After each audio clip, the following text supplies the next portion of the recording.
for joining us on The Hot Slice. Could you tell us your name, your pizzeria name, and where it's located? Yes, my name is Ahmad. We have 3 locations. Our original location is New York Pizza off of Tennyson Road in Hayward. We specialize in halal, and our entirely halal store, I would say. Because that one we have halal stuff on the menu, but not entirely halal. So our entirely halal pizza shop is Pizza Hub off of Fremont, California, and we just recently opened another location in Concord, California. That one is also called New York Pizza in Concord, California, off of Willow Pass. Excellent. And have your shops always been halal, or is that something that you brought into the restaurant? So our shops, our original shop, because I came later in the game, they opened in 1980, and the original owner had it since 1982. And we're all from Afghanistan, so we when they migrated to Afghanistan in 1982, they came in here. They wanted to try the pizza, but they couldn't because there was nothing halal. So then they said, okay, his dream was to run a pizza shop, and he said, why don't I buy a pizza shop and then serve my community as well? So he had his pizza shop where he bought with all the ingredients that came with it, with the recipe as well, and then he halalified it. Halalified. If that's a word. So he added it's funny enough, he added an Afghani pizza. Ooh. And he named it Afghani with a halal meat. So it was kind of like a secret menu, so nobody else knew about it except the Afghans. And then later on, like late 2000s, then people came in and said, what is that kind of pizza? Because we have all of these in the menu, but not that one. Or like Afghani. So then it was kind of like the people that knew about it, but the people that didn't know about it, they always wondered, all these people that are coming in, getting that kind of pizza, and that's not in the menu. It became so popular that we had to put it on the menu. That's awesome. Then tell me, what's on the Afghani pizza? So Afghani pizza is an interesting pizza because Afghans like to eat a lot. So then if you give them a pizza with 1 or 2 toppings, then they'd be like, it's too dry. So we put 7 toppings on it. So we put mushroom, onion, bell pepper, tomatoes, olive, garlic, jalapenos, and then ground beef. And we spice and ground the beef in the house. That's why it tastes fresh, it tastes better, and people love it. And then what we did to continue that halal path was to open Pizza Hub and introduce halal pepperoni, halal salami, halal ham, halal bacon, and throw all of that on the pizza so then people can taste like an all-meat pizza, but still not sacrifice the halal part. Fantastic. And does halal mostly apply to meats? So halal is a general term. It doesn't apply only to meat. Halal is, I would say, to me personally, halal is a way of living. So a lot of people think it's a religious word, and a lot of people think that if you're eating halal, you have to be Muslim. I have a lot of customers that they say, you serve halal meat, I come here, ask them, are you Muslim? They say no. Because halal standard is so high, and when you go to the meat industry, it's there's so many things that a lot of people in general doesn't like. Meaning like a lot of the slaughterhouses, a lot of the meats cross-contaminations, a lot of like the animal abuse that is going on in the factories and the farms. So a lot of people, when they do research, I mean anybody that does research, they figure out that this is not what I want to eat. And then again, the American saying is, you are what you eat. So if you're eating something that is like completely harmful or irrespectable, as I say, then what you're doing to your body. Mm-hmm. So halal is, to me, halal is a way of living. Halal is clean. Halal is organic. Halal is cage-free resin. Halal is hand-cut. Halal is making sure there's no byproduct. Halal is making sure there's no cross-contamination. Halal is making sure that it's properly raised, meaning like you can't take the life of the animal too young or too old, making sure it has lived its life, making sure it's grass-fed, making sure it's organic, making sure every step from the start all the way to your plate, everything is supposed to be halal. It's like a lot of people think that like only because you said a couple words on top, or only because you put the label, it becomes halal. Because there's such a thing as halal but not. There's such a thing as halal but not clean as well. Oh. So it's like there's machine cut meats that has halal labels in it, and I don't use it because they're not cage-free raised, they're not organic, they're not. But see, the halal term in the United States, it's not per se, it's not regulated. So you could say, it was funny because as a religious term, halal, some people take it as like halal meaning no pork. Right. And then there was somebody that got sued, or that was super confused that it says it was literally like pork chops and it had halal logo on it. And it's like, what are you saying at this point? And then in New York, if you go, halal means Mediterranean food. So it's like a lot of people have different concepts of halal that you cannot pinpoint one thing. So that's why I don't go into many bits of the details, but I just make it that it's like halal is a way of living. And then there's a lot of people that it's funny because they said people go to airplane, for example, they say, is your meat halal? They say, no, yes, we have a halal meat. Says, can I get a halal meat with a can of beer? It's like, what are you doing here? It's like you're eating halal, but then you're drinking haram. And so like, and then haram is basically the opposite of halal. If halal is a checkpoint, and then haram is the eggs. So then it's like some people just gets the terms confused. Some people don't know what it is, and I don't blame people either, because this industry has been there for a long time. And then when people come in new, or then when people hasn't heard of it, they think what it is as what they received the information from. What is it like running a halal pizzeria in California in terms of getting your halal ingredients? Oh, it's the hardest thing you can possibly imagine. So, one is running a halal pizzeria. One is running it to the best of your ability, to making sure every single, not just products, but ingredients are halal. Meaning, when we're using the cheese, we have to know where the enzymes comes from. So, and then we have a company that's called HAFSA, Halal Standard Alliance of America. What they do, they help us a lot, and what they do is they make sure from where the meat starts, where the customer serves, they have an inspector that goes to the facility and checks to make sure everything is supposed to be the way we want it to be. Meaning, they go to the farms, making sure the animals are not caged, and making sure the animals are fed what they're supposed to feed at random times, and then a couple times a year, and if they have doubts, a couple times even a month. So then they go to slaughterhouses, making sure the animals are handled the way they're supposed to handle. They go to the distributors, making sure the meats are not cross-contaminated or not switched. That happens Really? as well. And then they come to my restaurant, and making sure that the meat that I get from the distributor to the restaurant and the meat that I push out is the same meat as well. So then, ingredient-wise, we have a difficulty of just getting halal in general, but getting halal that they allow an inspector to make sure it is what they say it is. Because again, somebody could just stamp the logo of halal and say, here is halal. And then how do you make sure it's halal?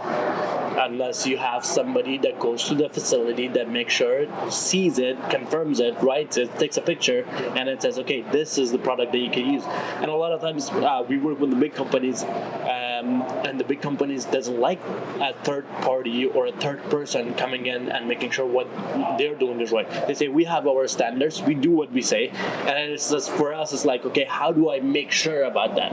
It's like, how do I make sure you guys know what it is? Because a lot of people are confused what halal is. You could put a halal logo on a pork chop and say it's halal. So then, for me, this is my criteria of halal. So then, how do I take that back from you, making sure it is what you say it is? So we used to work with a bigger company.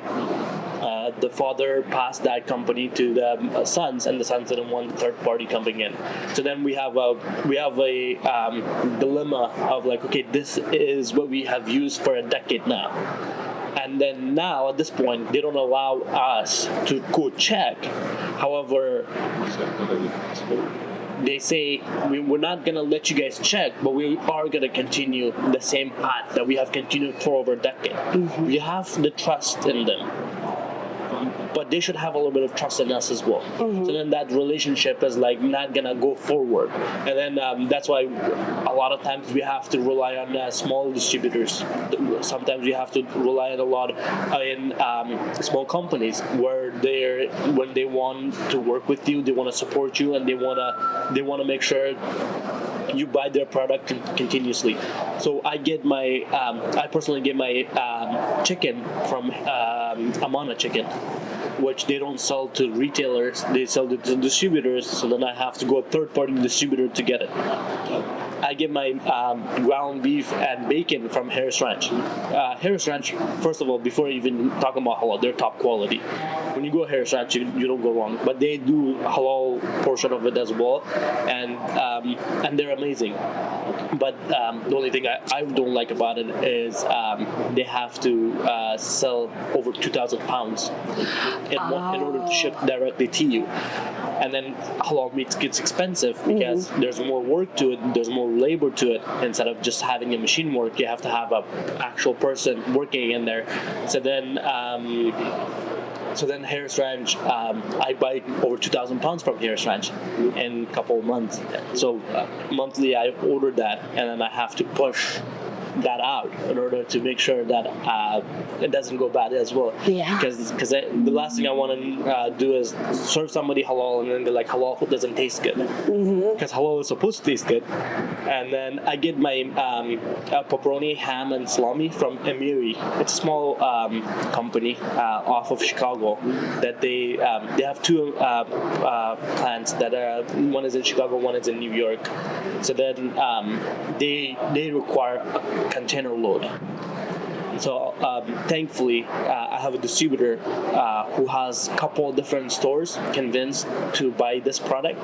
So then we get that from Chicago and New York from time to time. It gets imported to the distributor, and then we get it from the distributor on a weekly basis. Got it. So you get like a share of a container. A share of a container, yeah. Because I mean, the thing is, it's not going to be worth for them as well to do a product that is so unique and completely different. Ship it all the way from New York to California. I mean, the shipment itself is going to be more costly than the product itself to get it from there. So we have to manage of like how much are we going to use, how much should we order, and then sometimes you order less and you sell more, and sometimes you sell more and you order less. So then there's always that struggle of going back and forth. And the funny thing is, like, if you run out of onion from your distributor, you could just go to a nearby supermarket, get it, prep it, sell it. If you run out of halal, you're out. Wait for it to come from Chicago. Oh my goodness. Are you looking for smarter ways to improve consistency, efficiency, and bake quality in your pizza operation? Spokane Valley, Washington-based Lloyd Pans is the trusted name for commercial pizzerias and home chefs alike. For over 40 years, Lloyd Pans has been creating innovative pizza pans and tools designed to deliver perfect results every time. Whether it's crispy golden pizza crusts or perfectly baked pastries, Lloyd Pan's durable, stick-resistant, and proprietary pan finishes are a game changer. Going beyond pizza? Visit lloydpans.com to explore our lineup of food service and bakeware pans and accessories. Need shipping quotes or custom products? Email sales@lloydpans.com for personalized service. Are you looking to get your brand in front of passionate pizza pros? Well, you've come to the right place. The Hot Slice Podcast, brought to you by Pizza Today. We're all about everything pizza business. Each week, we dive into fun conversations about trends, tasty tips, and insider stories from the pizza world. Our listeners are engaged and eager to discover what's new and improve their craft, with help from brands like you. Imagine your brand reaching pizzeria owners and pizza enthusiasts while they enjoy our laid-back chats. It's a perfect match. Whether you're selling equipment, ingredients, or anything that makes pizza better, our ad spots are designed to connect you with the right audience. So if you're ready to slice into something special, reach out to us about advertising on the Hot Slice Podcast. Let's share the love of pizza together. So it sounds like you have to work with more distributors than your average pizzeria just to get what you want to serve your customers. Definitely. I mean, that's the sacrifice of being completely halal, and that's why a lot of people doesn't want to do completely halal. A lot of in our area, there's a lot of Muslims which demand halal, besides the non-Muslims who demand halal. But mostly Muslims because they can't eat anything but halal, right? It's not an option; it's an obligation.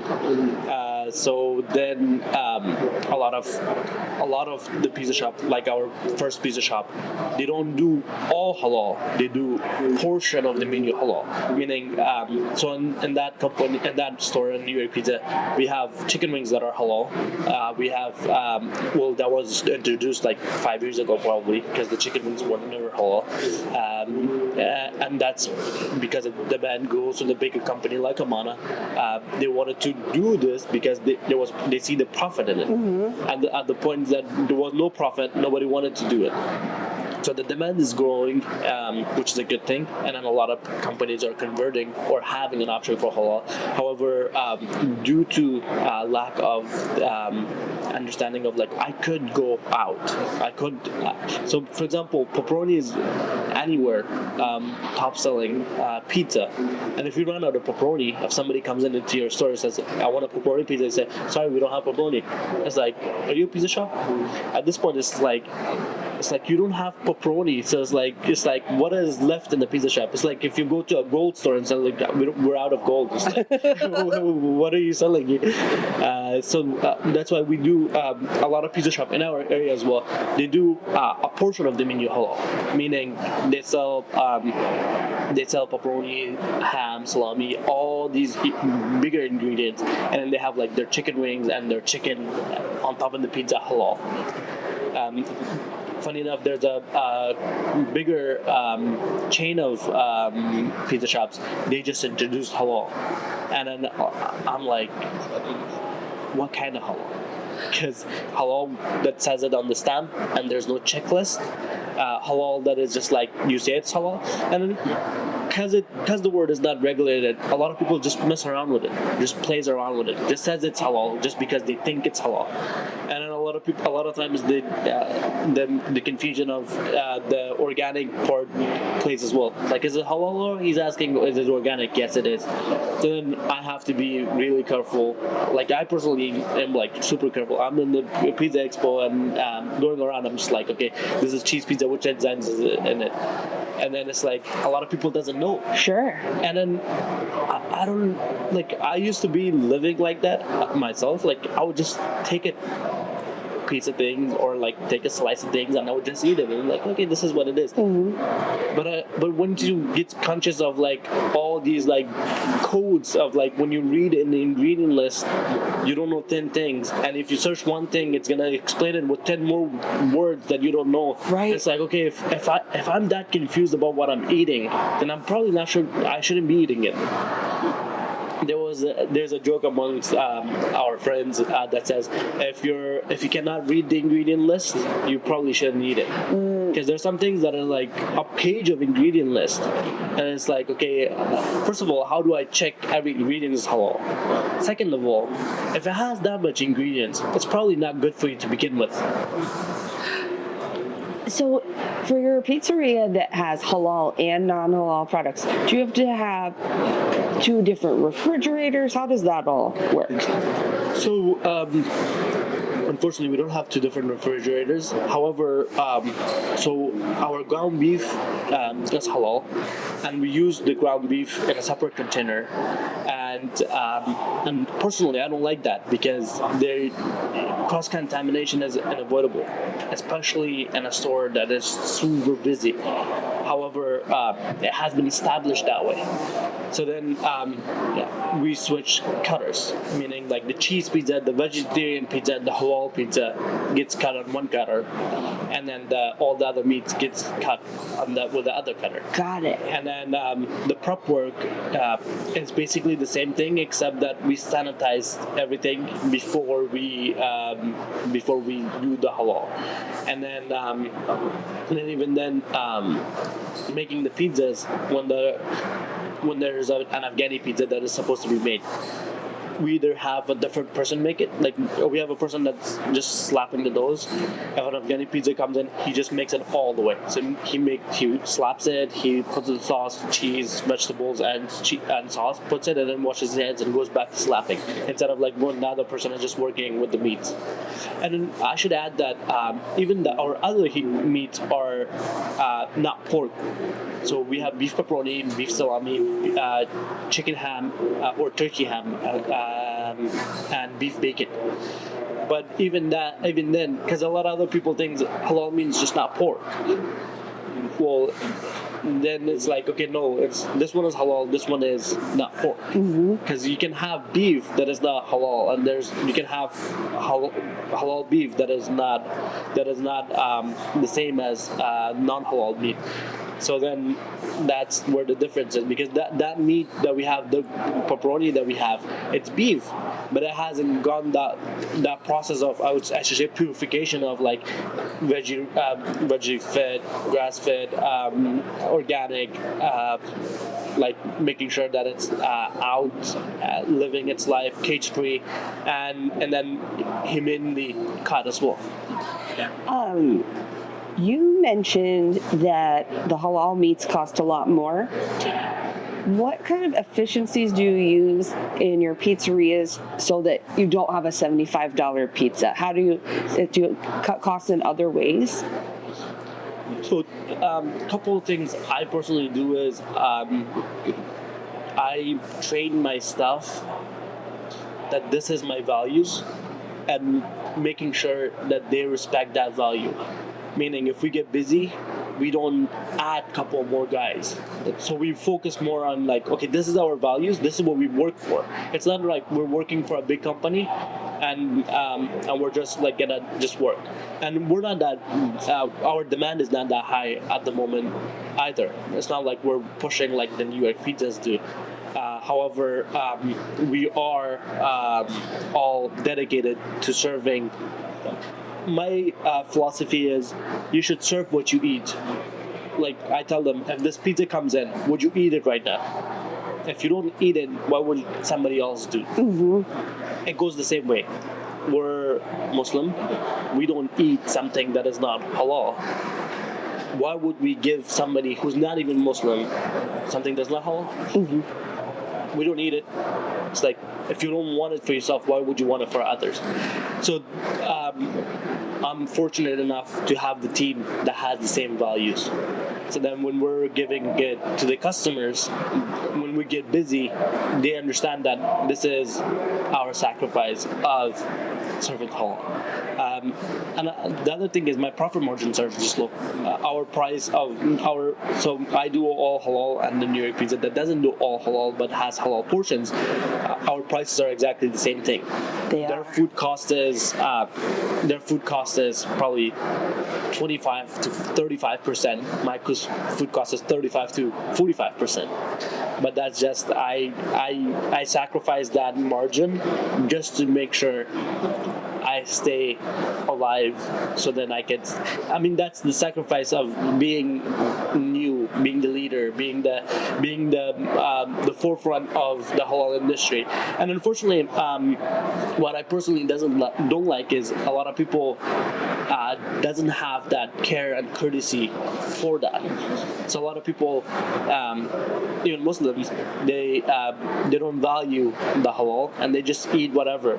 So then it's like, that's why our demand isn't as high as we want it to be. But again, we don't want to. Our value is that we don't want to serve anybody what we don't eat. So then that comes with a sacrifice that we can live with. You look at it almost like a service to your community. Definitely. I mean, the community itself is very supportive, and I have my teachers. I attend classes with my teachers that they don't charge me. They have their time. They have their. I mean, look at it. I look at it this way: a college professor teaching a class, they will always charge you. However, these people have the equivalence of master's degrees and the teachers for a long time, and they don't even take a penny from us. So then it's like if they're doing this, I'm still taking something out of the customers at least.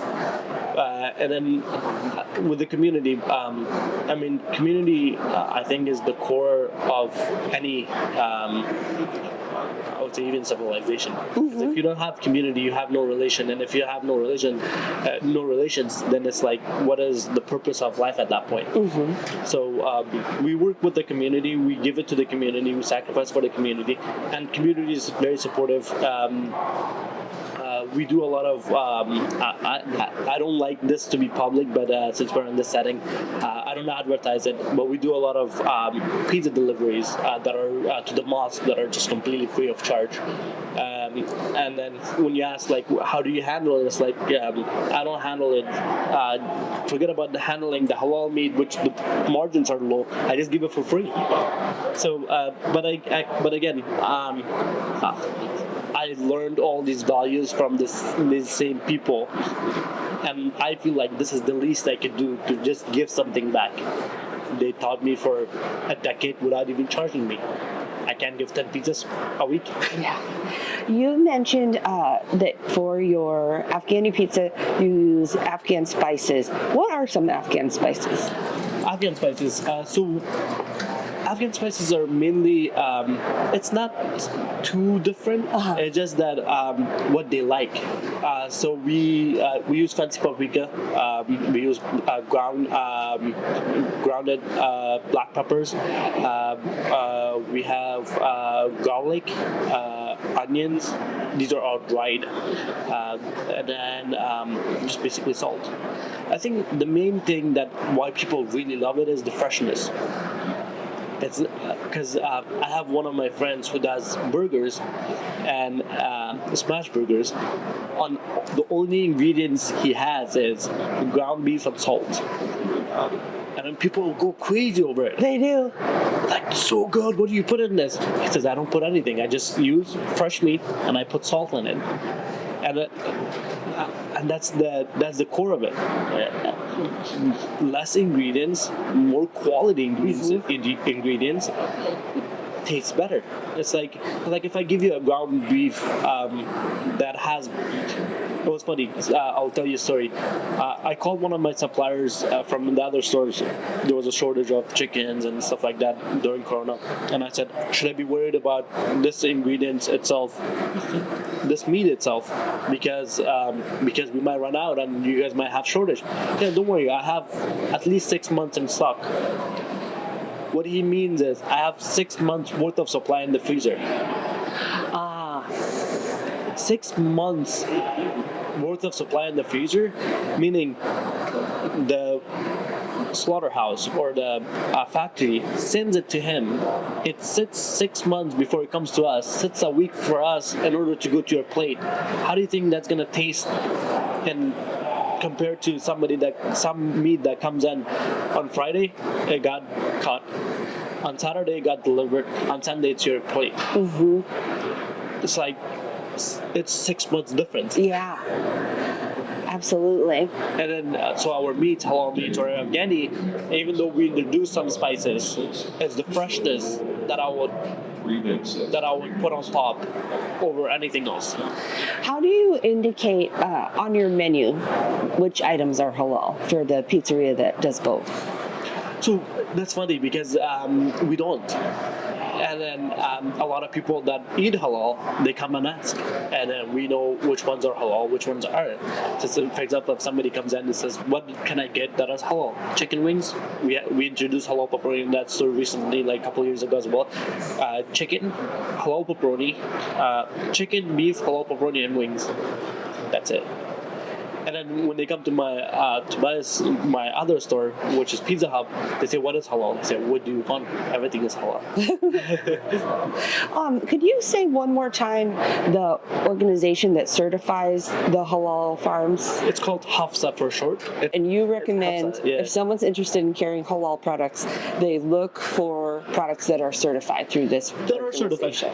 Again, my teacher says there's something that is not Hafsa, but it's halal. Meaning it doesn't need to be certified, as long as you can make sure that one A, B, and C are done correctly. I mean, like you could literally go to a farm that allows the cut, and you could see like this guy cares for his animals, and the animals is mature enough. Then you buy it, and you go, and then you cut it, and you bring it home, and then it's like okay, now it's not Hafsa, but it's still halal. And then there's a lot of companies that do politics or to relations. They don't want this company to come in. For example, like a lot of the companies that I mentioned, they don't want a third-party inspector that are coming in and making sure. But if you call in the company and you say, okay, what are you guys' values? Are you guys doing things this way? And if it says yes, yes, yes, yes, then that doesn't mean it's not halal. Okay, let me do a little bit more research. Let me dive a little bit deeper. So when you go deeper, then you say, okay, I eat what is not organic. They have been caged. They have been fed, and nothing but corn. And then there's not enough protein that and the real and this meat than there is in the real meat, because this one was factory grown. So then when you dive deeper and deeper, you get to more layers of things, and then when you get to the freshest, the more pure, then you say that's halal. Got it. So then you go search for that. Well, I've learned a lot. Thank you so much. Thank you so for much for sharing having this me. with us. Welcome to the Hot Slice. I'm Josh Count, Creative Director at Pizza Expo. With me today is Eric Sublett, who owns Firehouse Pizza in Morgantown, Kentucky. This guy, me and him go back, I don't know, probably 35 years at this point. So we played Little League together. So he's here at Pizza Expo. And what are you looking for mainly, Eric? We love this event. We've been twice. This is our second time. It's kind of overwhelming your first visit. I mean, This is my 20th, Yeah. and this is overwhelming for me right now. well, so the first time we just didn't know what to expect, what's going on, right? So second time we came with like an agenda. So, with the technology advances of everything, we're looking into AI programming stuff for entering phones. Yeah. What do you call it? Customer retention programs. The SMS marketing, things like that. Yeah. We've already met some contacts, got some meetings, probably scheduled next week for that. Oh, fantastic. Yeah, but I mean, And that's just within the first 3 hours. Yeah, I mean, on a mission, got a checklist, trying to accomplish. I mean, but it's Vegas. We'll go hang out this evening. But we're here. We're trying to get some work done. You got a couple days to go check everything out, and there's so much to see. I love it. It's everything that you can imagine about a convention, just on steroids, right? Right. Yeah. Right. Well, let's talk about your business a bit. You said you've been in it's 23 years now 23, at this yeah. point. Gosh, we can probably go back farther than that. Yeah. 35. Tell us a little bit about it and what you got going on. Okay, so the wife and I, we are celebrating a lot of anniversaries this year. So it's our 22nd year of marriage in March. So our 23rd year of pizza business. And to be honest, if it wasn't for her, we wouldn't be as far as we are, right? I mean, let's just face it, most guys have to dedicate that success to someone. Yeah. And for me, that's my wife. Now, we opened the first store in Bowling Green on March 10th, 2003. The second store was opened in Morgantown, our hometown. Yep. February 6th, 2006. That weekend of the Super Bowl. I remember that, the open weekend, right? That's a good weekend to open. And then now we're building our third, which is with Franklin, Kentucky. We had already planned to be open, but paperwork and And for people, Franklin is kind of in between Bowling Green and Nashville, right? Yeah. So if you draw a line, Morgantown's at the top, Bowling Green's in the middle, Franklin's down below. So we're just that just makes sense. Creating a region, up that corridor there along the highway. So you've had a lot of things going on in the past few years, especially some tornadoes, some Mother Nature events. When did that tornado hit? That was December the 2021. Okay. So that was crazy, but also, you get lemons, you make lemonade, right? So what we did while that store was down for 3 years total, it took a year just to get insurance checks. I mean, it was crazy. So 3 years into it, we used that time to redevelop and define our mission, basically in Morgantown. Right. So that's when that's just how we used that space and time to redesign everything, and we redid our kitchen. We have the self-pour beer system, we have the ice cream, all the boozy shakes, and everything that we do. We kind of perfected that mostly. Yeah.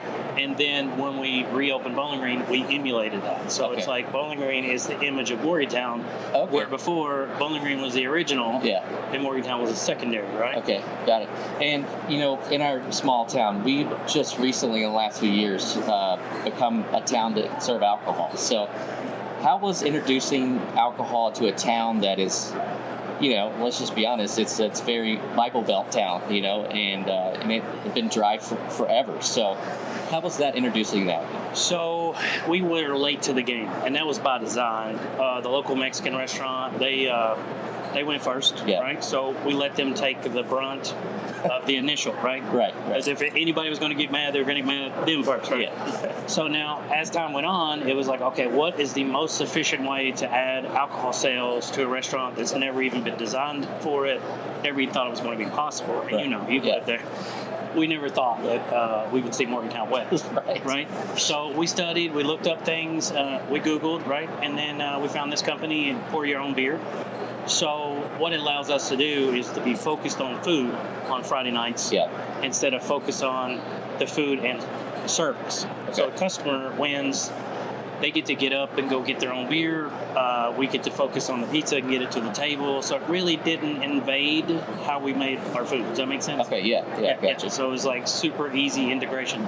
And then we found out over time, I just don't do a lot of, say, margarita sales or whatever. So we make drinks kind of a batch.